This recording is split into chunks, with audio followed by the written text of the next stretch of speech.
में सिर्फ अशुद्धि और पाप बचा होगा। घरों में मंदिर नहीं, मंदिरों में भक्त नहीं और भक्तों में श्रद्धा ही नहीं बचेगी। इंसान ही इंसान का मांस खाने लगेंगे और धर्म का अंतिम स्तंभ खुद पाप में गिर चुका होगा। और तो और बुल ऑफ धर्मा, जिसके सिर्फ एक पैर पे ये युग टिका हुआ है, ये युग के खत्म होने तक वो पैर भी गिर के टूट जाएगा। और फिर आएंगे विष्णु जी के 10वें अवतार कल्कि, एक श्वेत घोड़ा, एक बिजली जैसी तलवार और आंखों में सिर्फ एक ही संकल्प लिए, धरती से पाप को नष्ट करने का और धर्म को वापस से स्थापित करने का।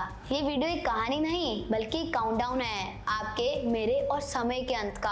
आज की वीडियो में हम भगवत गीता, विष्णु पुराण और महाभारत के रेफरेंसेस से समझेंगे कि कैसे हर युग में इंसानियत ने अपने अस्तित्व को खोया और कैसे मनुष्यों का डाउनफॉल हुआ। क्या है बुल ऑफ धर्मा और इसके 4 पैर क्या सिंबलाइज करते हैं, और अंत में हम वो चीजें डिस्कस करेंगे जो श्री कृष्ण जी ने पांडवों को महाभारत के बाद बताई थी, जो हमें कलयुग का असली रूप समझने में मदद करेंगी। ये सब कोई नॉर्मल कहानी नहीं बल्कि शास्त्रों से निकला हुआ एक ऐसा सच है जो आपको अंदर तक हिला देगा और चारों युगों के बारे में डिफरेंस बता देगा। वेस्टर्न वर्ल्ड में टाइम को लीनियर यानी कि एक स्ट्रेट लाइन में माना जाता है, बर्थ से स्टार्ट होना और डेथ पे खत्म हो जाना। लेकिन सनातन धर्म के अनुसार टाइम एक चक्र है, एक इटर्नल साइकिल, जो हर युग के खत्म होने के बाद एक नए युग का जन्म होता है। सनातन धर्म में 4 युग हैं और इन चारों युगों का ड्यूरेशन भगवत गीता में लिखा गया है। सतयुग 17,28,000 ईयर्स, त्रेता युग 12,96,000 ईयर्स, द्वापर युग 8,64,000 ईयर्स एंड कल युग 4,20,000 ईयर्स। और इन चारों युगों से मिलकर बनता है एक महायुग, जिसकी टोटल ड्यूरेशन 43,20,000 ईयर्स की होती है। और 1000 महायुग ब्रह्मा के एक दिन यानी कि डे टाइम के बराबर होते हैं। और इतनी लंबी ब्रह्मदेव की रात्रि भी होती है, मतलब उनका पूरा दिन कुल 2000 महायुग जितना लंबा होता है,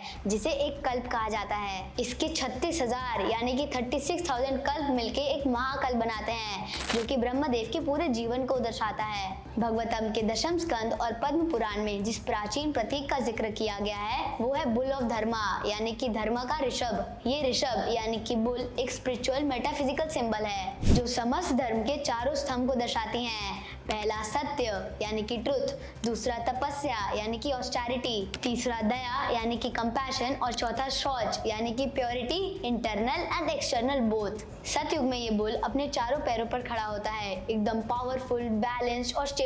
लेकिन हर युग के साथ साथ इस बुल का एक पैर गिरता जाता है और इस धर्म के प्रतीक ऋषभ का जब एक एक पैर गिरता जाता है तब वैसे वैसे इंसानियत भी कम होती जाती है। जब इस बुल का सिर्फ एक पैर बचा होता है तब कलयुग आ जाता है और जब वो पैर भी कहीं ना कहीं हिलने लगे तो समझ लीजिए कलयुग का अंत निकट है। अब हम समझते हैं हर युग का असल अर्थ स्पिरिचुअल और सोशल ब्रेकडाउन के पर्सपेक्टिव से। पहला सतयुग यानी कि the golden age of consciousness. इस युग को कृता युग भी कहा जाता है। यहाँ सत्य का मतलब सिर्फ सच बोलना नहीं बल्कि इनर प्योरिटी, परफेक्ट धर्मा और स्पिरिचुअल वननेस होता है। बुल ऑफ धर्मा यानी कि धर्म के ऋषभ के चारों पैर इस युग में एकदम मजबूत थे।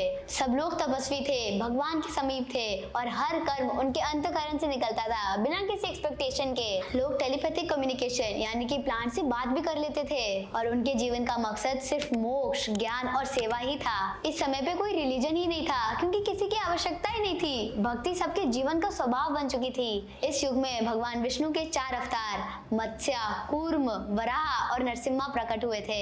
इंसान एक प्रकाश जैसा था, बिना पाप के, बिना मोह के और ना ही किसी अहंकार के। दूसरा आता है त्रेता युग, rise of ego and inequality. अब बुल ऑफ धर्मा के सिर्फ 3 पैर बचे हैं क्योंकि एक पैर जो कि सत्य को सिंबलाइज करता था वो टूट के गिर चुका है। ये वो युग है जहाँ ट्रुथ को क्वेश्चन किया जाने लगा, ईगो ने एंट्री ले ली और राजनीति का जन्म हुआ। वर्ण व्यवस्था आई, लोगों को उनके कर्म और जन्म के बेसिस पे बांट दिया गया। रामायण इस युग का प्रमुख इतिहास है। श्री राम जैसे मर्यादा पुरुषोत्तम का अवतार हुआ जिन्होंने सामाजिक मर्यादा, पारिवारिक बंधन और राजधर्म का पालन किया। पर यही युग था जहाँ केकई, मंथरा और रावण जैसे चरित्रों ने धर्म के नाम पर अपने स्वार्थ को छुपाया। इन दिस युग mindset shifted from collective harmony to individual pride. इंसान अब भी स्पिरिचुअल थे लेकिन मटेरियलिज्म का आंचल पकड़ चुके थे। तीसरा आता है द्वापर युग, illusion, conflict and collapse of righteousness. अब बुल ऑफ धर्मा के सिर्फ 2 पैर बचे थे और इसी युग में महाभारत हुई थी। पांडव जो इस युग के मोस्ट राइटियस माने जाते थे,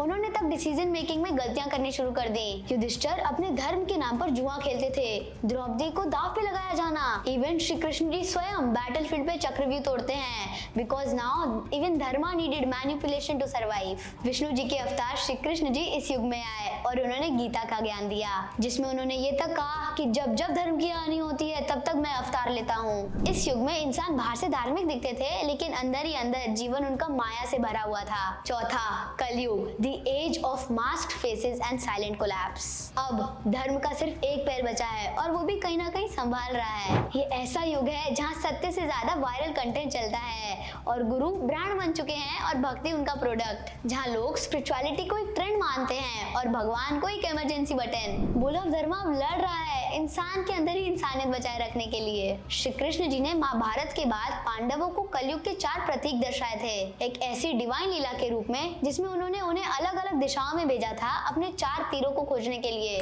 जब पांडव वापस आए तब उन्होंने अपने अनुभव बताए, जिनका अर्थ श्री कृष्ण जी ने समझाया। ये चारों प्रतीक आज के इस कलयुग के समय में बहुत ही ज्यादा रेलिवेंट हैं। पहला दृश्य था एक कोयल एक जिंदा रैबिट को पकड़ के उसका मांस खाते हुए एक मधुर गीत गा रही थी। श्री कृष्ण जी ने इसका अर्थ समझाते हुए कहा कि कलयुग के उन धार्मिक लोगों की प्रतिनिधित्व करता है जो बातें मधुर करते हैं पर अंदर से धोखेबाज और क्रूर होते हैं, जो स्पिरिचुअल दिखावा तो करते हैं लेकिन उनकी नीयत गलत होती है।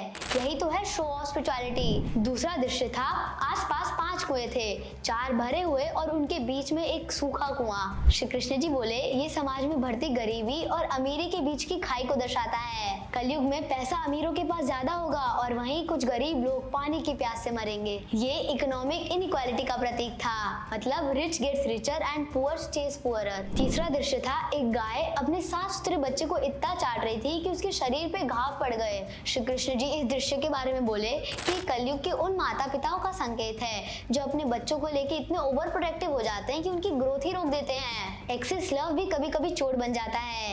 ये ओवर पेरेंटिंग और टॉक्सिक रिलेशनशिप्स एंड अटैचमेंट का सिंबल था। चौथा दृश्य था कि एक विशाल पत्थर पहाड़ से लुढ़कता हुआ नीचे आ रहा है और एक छोटे से पौधे ने उसे रोक लिया। श्री कृष्ण जी ने इस दृश्यांत को सबसे महत्वपूर्ण बताया है और बोले ये कलयुग में आने वाली अंधकार लहर को दिखाता है और वो छोटा सा पौधा भक्ति को दर्शाता है जो सब कुछ विनाश होने से रोक सकती है। कलयुग में अगर हमें कोई बचा सकता है तो सिर्फ और सिर्फ हमारी श्रद्धा और भगवान का नाम लेना है। जब कलयुग का अंतिम समय आएगा तब विष्णु जी अपने अंतिम अवतार कल्कि को धारण करके अपने 10 अवतार पूरे करेंगे। उनके आने के बाद पूरी पृथ्वी से पाप की सफाई होगी और वापस से सतयुग की शुरुआत होगी। अब आप ये चारों युगों के बारे में जान चुके हैं तो कमेंट सेक्शन में बताइए क्या हम इवॉल्व कर रहे हैं या डिवॉल्व, क्या हमारी इंटेलिजेंस बढ़ रही है या इंसानियत कम होती जा रही है। ये वीडियो में याद दिलाता है कि हर युग नॉर्मल समय का फेज नहीं बल्कि कॉन्शियसनेस लेवल को दर्शाता है। और अंत में मैं बस यही कहना चाहूंगा कि कल के अवतार का वेट करने से अच्छा अपने में आज से ही सुधार लाइए और नए सतयुग का निर्माण कीजिए। और अगर आप इस बात की गहराई को समझते हैं तो इस वीडियो को अपने सारे दोस्तों और फैमिली मेंबर्स के साथ जरूर शेयर कीजिए और ऐसी स्पिरिचुअल और असली शॉकिंग कहानियां सुनने के लिए मेरे चैनल को सब्सक्राइब कर लीजिए। हरे कृष्ण, धन्यवाद।